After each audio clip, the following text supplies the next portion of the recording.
In 1997, two men named Chris Staros and Ben Warnock met at the Small Press Expo in Silver Spring, Maryland. The two shared quite a bit in common, and by the end of the convention, they would wind up founding a publishing group called Primal Groove Press. Eventually, Primal Groove would rechristen itself Top Shelf Productions after Warnock's self-published anthology comic. Through the intervening years, Top Shelf would go on to publish some highly regarded independent comics. Some noteworthy titles include works by Alan Moore, like the third volume of the League of Extraordinary Gentlemen, Lost Girls, and From Hell. There's also Jeff Lemire's Essex County trilogy, Alex Robinson's Box Office Poison, and Craig Thompson's works like Blankets and Goodbye Chunky Rice. Top Shelf Productions would also publish the works of writer-artist James Kolchaka, whose work you might be familiar with if you're a fan of the Rebel Taxi Pizza Party podcast. Everybody wishes we would die. In 2005, Top Shelf Productions would publish a 5-issue miniseries by writer Robert Vendetti and artist Brett Waddell.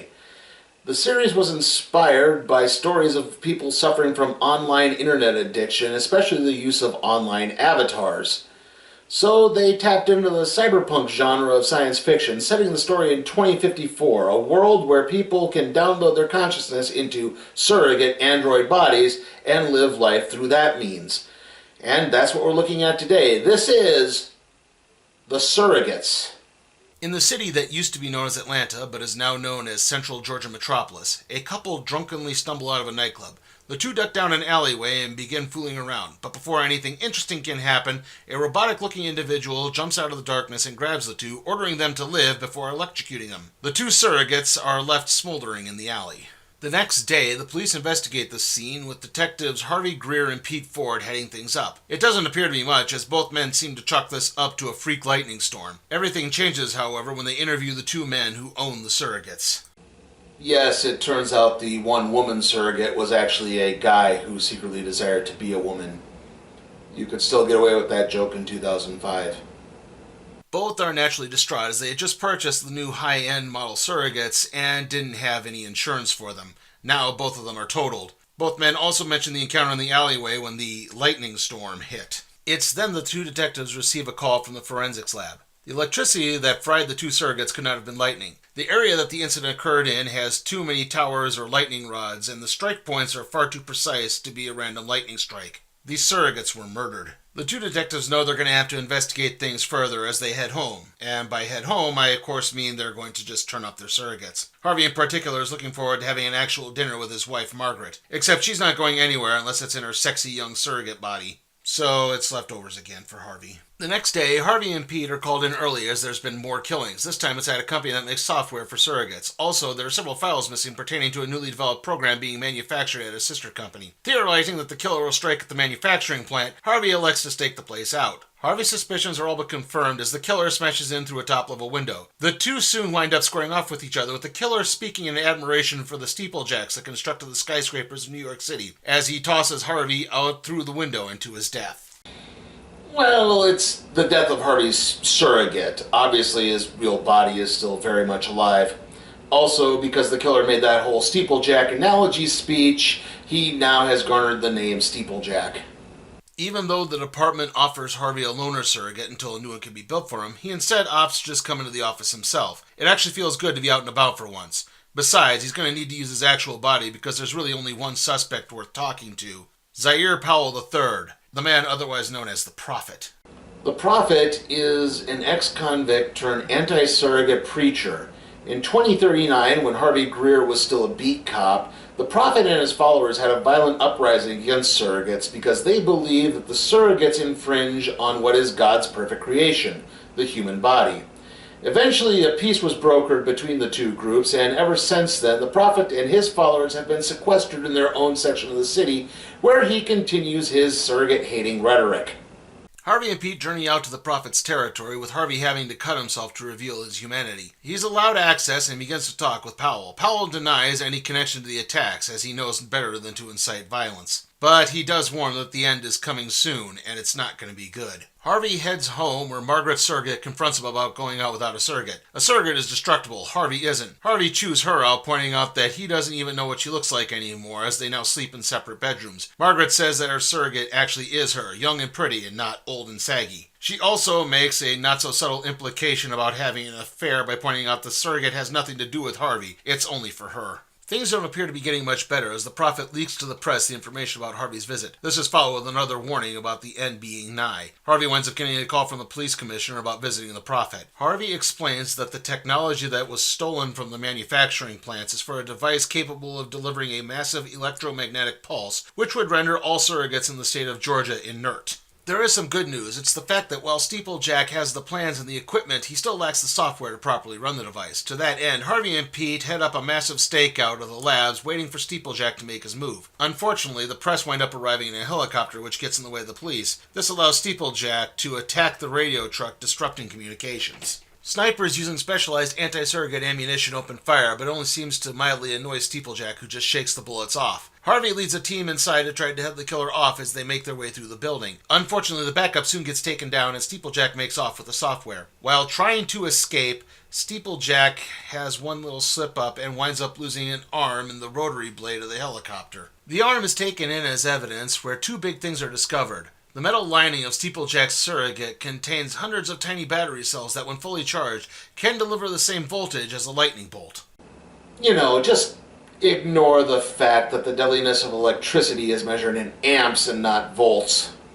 The second thing discovered is that this surrogate has no identification serial numbers for its component parts, which all surrogates are required to have. With that, Harvey and Pete head to VSI, the surrogate manufacturing company, believing Steeplejack to be some type of bootleg surrogate. The two discuss with VSI President Victor Welch if it's possible for a surrogate to be constructed outside of a VSI facility. Welch is really more of a businessman, so he isn't really sure. The only one who would possibly know is the developer of the surrogate technology, Lionel Cantor, who retired 2 years ago. Welch gives the two detectives Cantor's address, and they go to interview him. Unfortunately, it turns out Lionel Cantor is out of town for the rest of the week. Even if he were in town, he really wouldn't be able to offer much information. Yeah, it turns out that Lionel Cantor suffers from motor neuron disease that has left him completely paralyzed. He can't even speak or barely even breathe without assistance. It's this reason that he developed the surrogate technology.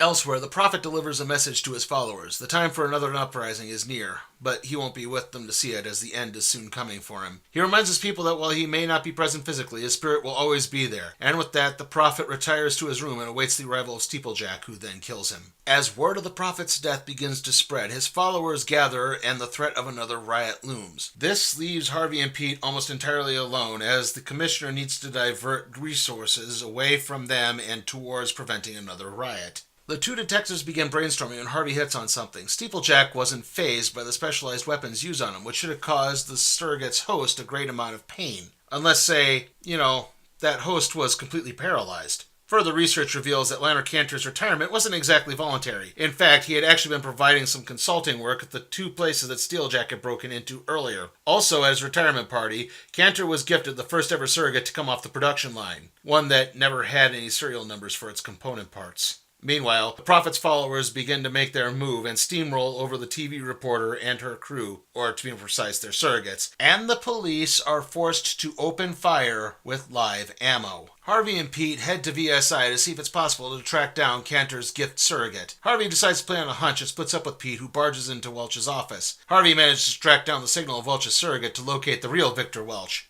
Or should I say, Victoria Welch. Yes, apparently even in the year 2054, the idea of a woman being CEO of a major corporation is just too foreign a concept for some people. Victoria goes on to explain what caused the schism with Cantor. He envisioned the surrogate as a means to help people like him, either physically or mentally handicapped, or soldiers, or police officers, or anything like that. But of course, that kind of thinking doesn't exactly make money, so surrogates began to be made for recreational purposes. Also, she's not too upset about the EMP device at the center of Cantor's plan. After all, VSI will make millions, if not billions, by selling new surrogates to people. There's just one problem. Steeplejack, or Cantor, killed the prophet. His followers have already set their sights on the VSI manufacturing plant. There might not be any new surrogates for a long time. Also, the board of directors will probably discover Victoria's little ruse and fire her. And I'm guessing the fact that she conned the board of directors into thinking she was a man the whole time probably means that she's not going to get a severance package upon her termination. Victoria acquiesces to Harvey's request and manages to track down the location of the steeplejack surrogate. The police also set about trying to find the location of Lionel Cantor's actual body. Pete leads a small group after Steeplejack while Harvey and the forensic scientist go after Cantor. Unfortunately, it's too late as Pete and his group arrive just as Steeplejack activates the EMP. With the entire police force, except for Harvey, being rendered inert, the Prophet's followers begin to swarm through the city and towards the VSI manufacturing plant. Harvey finds Lionel Cantor's body, but decides not to arrest him. He's trapped in that chair now, which should be enough of a prison. This means that Harvey will wind up taking the fall for everyone's surrogates being destroyed and probably lose his job. So, as he leaves the building, he hands his badge over to Cantor. A few days later, and the rioting has stopped as VSI's headquarters and manufacturing facility have been completely destroyed. On the plus side, the Prophet's followers are now helping people adjust back to living in the real world. Harvey makes his way home to Margaret, hopefully to try and reconnect with her. Unfortunately, he's too late, and she's taken a fatal overdose of Valium. And that concludes The Surrogates. Now, the series was only a modest success in terms of sales, but it did garner enough critical acclaim that it wound up being optioned for a movie that came out in 2009.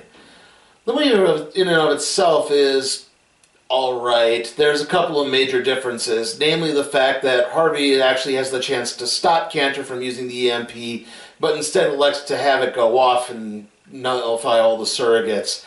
Also, he prevents his wife from trying to commit suicide. Other than that, though, it's not terrible and might be worth a decent watch.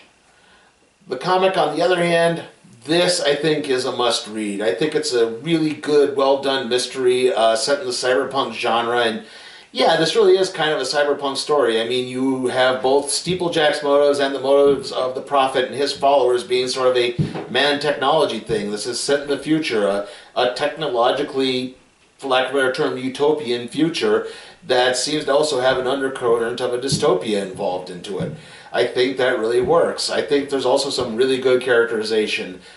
You can tell that even though characters can be kind of grayish in certain aspects, you can tell by and large who is good and who is bad. I mean, obviously Steeplejack is not a good character at all, and Harvey's a good character, even though, again, there's some gray spots involved into that. I mean, you look at a character like, say, Margaret. I think she's pretty layered, even though it looks shallow that she's, just using the surrogate to remain young and good-looking. You do kind of understand, well, yeah, look at the way society does judge beauty, especially in that of an older woman. So you can understand her reasonings behind things like that. That, and I do think the Photoshop artwork, and yeah, they used Photoshop to do a lot of the inking and coloring in this thing. I think that helps really lend to the atmosphere. If there are any drawbacks, I would say Pete, that's Harvey's partner, is kind of underutilized. I mean, we really don't know anything else about him. He just kind of makes jokes. He fumbles around with Steeplejack's name a bunch of times, and that's sort of it. Also, I'm not entirely sure how it was they were able to track the surrogate technology. There's something about radio signals or something to that effect. I wasn't entirely sure. I mean, other than the scanning the barcode for the serial numbers, like that I understood, but how they tracked where Victoria Welch was actually located, I don't know how they did that. It wasn't conveyed very well. And also, really, they couldn't call this city Atlanta. Why couldn't they do that? Why do they call it Central Georgia Metropolis? It doesn't roll off the tongue. It's clunky. That's why I had to constantly say things like the city the whole time. I just didn't like saying Central Georgia Metropolis. But those are really, really minor quibbles throughout this thing. I do heartily recommend this book. It gets an A. And with that, let's see what we'll be doing next time on the Random Trade Review.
Hey guys, got a request for the show? Check out my Patreon at patreon.com/sleepytimeforcatproductions.